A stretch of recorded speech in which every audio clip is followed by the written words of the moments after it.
नमस्कार दोस्तों, स्वागत है आपका साइट फॉर वर्ल्ड के ऑफिशियल लर्निंग प्लेटफॉर्म पर, जहां स्टूडेंट्स और जॉब सीकर्स के लिए करियर, टेक्नोलॉजी और प्लेसमेंट से जुड़ी इंडस्ट्री ओरिएंटेड और प्रैक्टिकल नॉलेज दी जाती है। अगर आप अपनी स्किल्स को नेक्स्ट लेवल तक ले जाना चाहते हैं तो आप बिल्कुल सही जगह पर आए हो। चलिए शुरू करते हैं आज का इम्पोर्टेंट सेशन। नमस्ते। कभी सोचा है कि नेटफ्लिक्स एक सेकंड के लिए भी बफर क्यों नहीं करता, या आपका ऑनलाइन पेमेंट फेल क्यों नहीं होता भले ही लाखों लोग उसे एक साथ यूज कर रहे हो? इसके पीछे का जो मैजिक है उसे कहते हैं डिस्ट्रीब्यूटेड सिस्टम्स। तो आज हम इसी chaos के पीछे के ऑर्डर को समझेंगे। रेडी हो? डिस्ट्रीब्यूटेड सिस्टम्स का सबसे बड़ा सवाल यही है। कई सारे अनरिलायबल पार्ट्स जैसे कंप्यूटर्स जो क्रैश हो सकते हैं या नेटवर्क जो फेल हो सकता है, उनसे एक सिंगल सुपर रिलायबल सिस्टम कैसे बनाया जाए। ये एक ऐसा चैलेंज है जिसे गूगल और Amazon जैसी कंपनीज हर दिन सॉल्व करती हैं। ठीक, चलिए देखते हैं आज हम क्या क्या कवर करेंगे। सबसे पहले डिस्ट्रीब्यूटेड होने का चैलेंज क्या है, फिर ट्रांजैक्शंस के लिए 2PC और सागास को कंपेयर करेंगे, इसके बाद एग्रीमेंट के लिए पैक्सोस और राफ्ट, फिर मुश्किल एरर्स को कैसे ढूंढना है वो देखेंगे, और आखिर में इन सब के ट्रेड ऑफ्स को समझेंगे।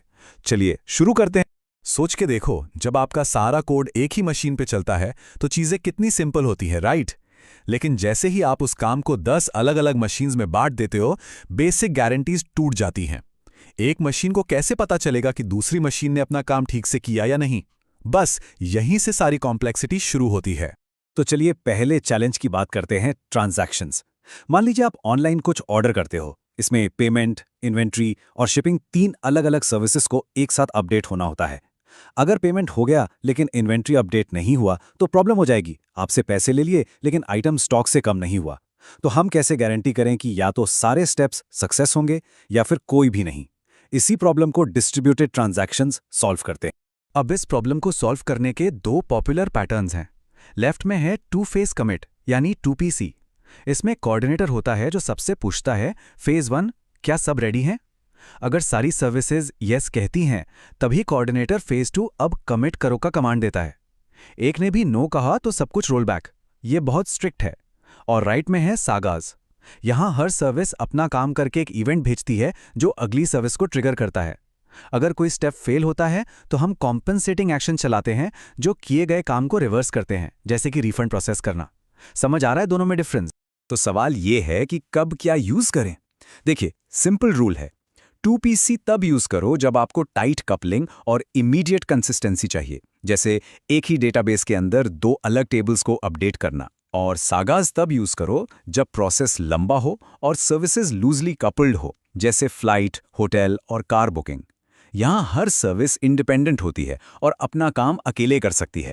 ठीक है, ट्रांजैक्शन से एक प्रॉब्लम तो सॉल्व हो गई, लेकिन एक और बड़ा चैलेंज है, सिस्टम वाइड अग्रीमेंट यानी कि कंसेंसस। एक क्लस्टर में 100 मशीन्स कैसे डिसाइड करेंगे कि उनका लीडर कौन है, या फिर डेटाबेस की लेटेस्ट वैल्यू A है या B? इस अग्रीमेंट के बिना पूरा सिस्टम इनकंसिस्टेंट हो जाएगा। कंसेंसस के लिए 2 फाउंडेशनल एल्गोरिथम्स हैं, पैक्सोस और राफ्ट। पैक्सोस ओरिजिनल था, बहुत पावरफुल, लेकिन इतना ज्यादा कॉम्प्लेक्स कि इसे ठीक से इंप्लीमेंट करना बेहद मुश्किल था। इसमें कोई परमानेंट लीडर भी नहीं होता। इसी कॉम्प्लेक्सिटी को सॉल्व करने के लिए राफ्ट बनाया गया। राफ्ट में हमेशा एक क्लियर लीडर होता है जिसे इलेक्शन से चुना जाता है, और ये पूरे प्रोसेस को बहुत आसान बना देता है। इसीलिए आजकल के मॉडर्न सिस्टम्स जैसे ETCD और कंसोल राफ्ट को प्रेफर करते हैं। तो सबसे इंपॉर्टेंट टेकअवे यही है, राफ्ट का सबसे बड़ा इनोवेशन टेक्निकल नहीं बल्कि उसकी सिंप्लिसिटी थी। इसका मेन गोल ही यही था कि कंसेंसस को अंडरस्टैंडेबल बनाया जाए ताकि हम जैसे डेवलपर्स बेहतर सिस्टम्स बना सकें। यह की पॉइंट है जो इंटरव्यूज में भी काफी काम आता है, इसको ध्यान में रखना। चलिए अब हमारे तीसरे चैलेंज पर आते हैं, ऑब्जर्वेबिलिटी। मतलब जब सिस्टम में कुछ गलत होता है तो उस एक रेयर एरर को लाखों रिक्वेस्ट्स के बीच में कैसे ढूंढें? ये ऐसा ही है जैसे घास के ढेर में सुई ढूंढना। काफी मुश्किल काम है ना? यहां एक क्लासिक डिलेमा है जिसे डिस्ट्रीब्यूटेड ट्रेसिंग डिलेमा कहते हैं। अगर हम हर एक रिक्वेस्ट को ट्रेस करें तो सिस्टम का परफॉर्मेंस ओवरहेड इतना बढ़ जाएगा कि वो स्लो हो जाएगा।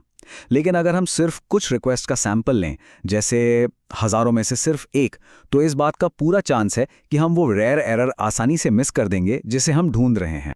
इसके 2 ट्रेडिशनल अप्रोचेस हैं और दोनों में ही फ्लॉज हैं। पहला है हेड सैम्पलिंग। हम रिक्वेस्ट के शुरू में ही डिसाइड कर लेते हैं कि इसे ट्रेस करना है या नहीं। इससे रेयर एरर के पकड़े जाने का चांस बहुत कम है। दूसरा है टेल सैम्पलिंग। हम सब कुछ रिकॉर्ड करते हैं और रिक्वेस्ट के एंड में डिसाइड करते हैं कि क्या रखना है। इसमें एरर तो मिल जाता है, लेकिन ओवरहेड और कॉस्ट इतना ज्यादा है कि प्रैक्टिकल नहीं रहता। तो इसका सोल्यूशन क्या है?